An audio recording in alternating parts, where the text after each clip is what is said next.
Imagine discovering that some of Earth's highest mountains were once completely buried under ice sheets. That's exactly what a daring 1920s expedition uncovered when they ventured into Tibet's remote plateaus with nothing but 70 sheep and a scientific theory. That's an interesting premise. What drove these researchers to undertake such an ambitious expedition? Well, Doctor, Emil Trinkler and his team were essentially trying to solve one of geology's biggest mysteries, whether these vast Tibetan plateaus were once covered by massive glaciers during the Ice Age. They had to cross some of the highest mountains in the world twice to gather enough evidence. Crossing those mountains twice sounds incredibly challenging. How did they even manage the logistics? You know, that's what's so remarkable. They assembled this whole caravan of 70 sheep, 31 yaks, and riding ponies. The sheep choice was actually based on Captain Biddulph's previous experience, showing they handled high altitudes better than ponies. They had to be completely self-sufficient, since they wouldn't see another human for months. That's something new, using sheep as pack animals at 18,000 feet. What kind of evidence were they looking for?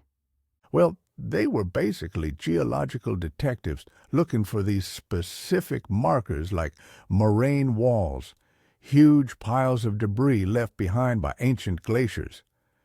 Near Changla, they found this small lake called Sultak that was actually created by one of these moraine walls.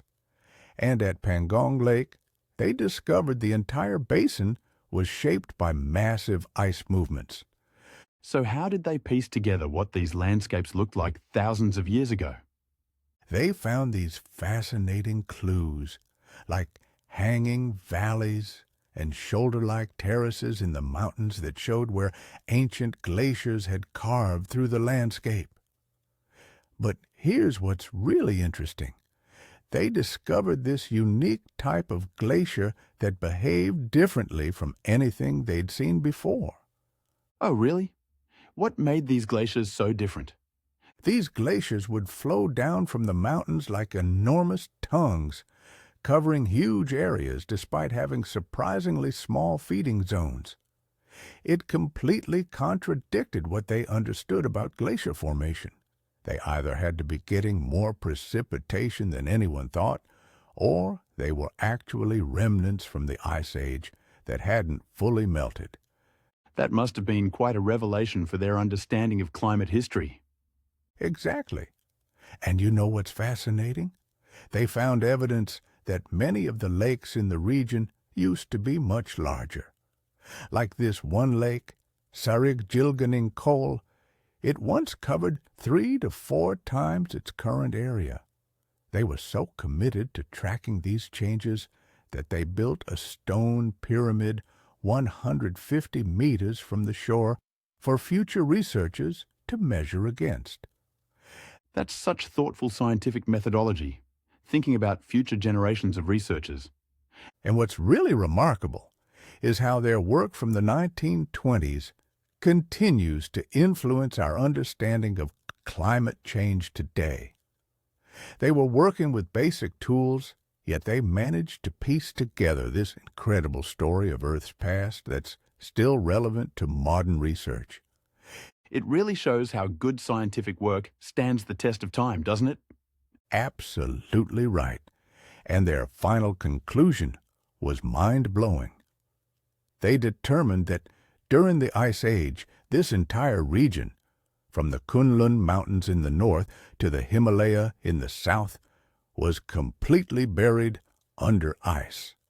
And after the Ice Age, there was this massive uplift of the entire region, which explains the current elevation of these plateaus. That's such a dramatic transformation to imagine, from ice sheets to the landscapes we see today. You know what's really powerful about this? Their careful documentation of glacier positions, lake levels, and geological features gives us crucial baseline data for understanding climate change today. It's like they created this scientific time capsule that helps us understand how our planet is continuing to change. So, in many ways, they were laying the groundwork for modern climate science without even knowing it. Exactly. And that's what makes their work so valuable. They weren't just exploring unknown territories. They were creating a scientific legacy that continues to help us understand and predict Earth's future changes.